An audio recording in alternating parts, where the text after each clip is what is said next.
Municipal ఎన్నికల ప్రచారంలో భాగంగా హరీష్ రావు ఇస్నాపూర్లో పర్యటించారు. కాంగ్రెస్ పై తీవ్ర విమర్శలు చేశారు.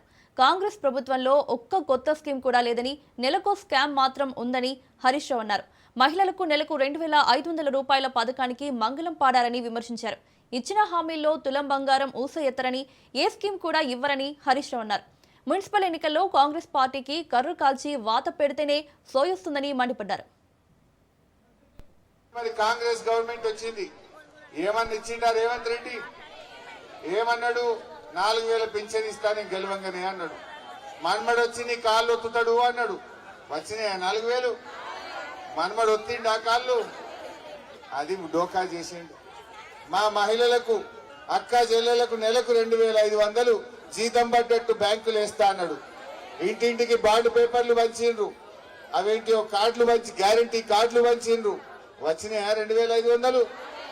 మహిళలకు మోసం. నేను నిన్న తూపురాని పోయినా, ఓ పెంటమ్మ అని కలిసింది. నాకు ఇట్లే పోతుంటే చేయి పట్టుకున్నది. ఏందక్క అన్న, కాంగ్రెస్ వాళ్ళు వచ్చిన బిడ్డ అని 5,000 ఇచ్చిండ్రు అన్నది. అయ్యో మరి రేవంత్ రెడ్డి అడగోలు సంపాదించిండే పంపిండేమో తీయని నేనన్నా.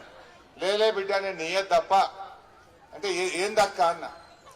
ఏముంది బిడ్డ, ఇప్పుడు నెలకు 2,500 ఇస్తా అన్నాడు రేవంత్ రెడ్డి. గవర్నమెంట్ ఎక్కి 26 నెలలు అయింది.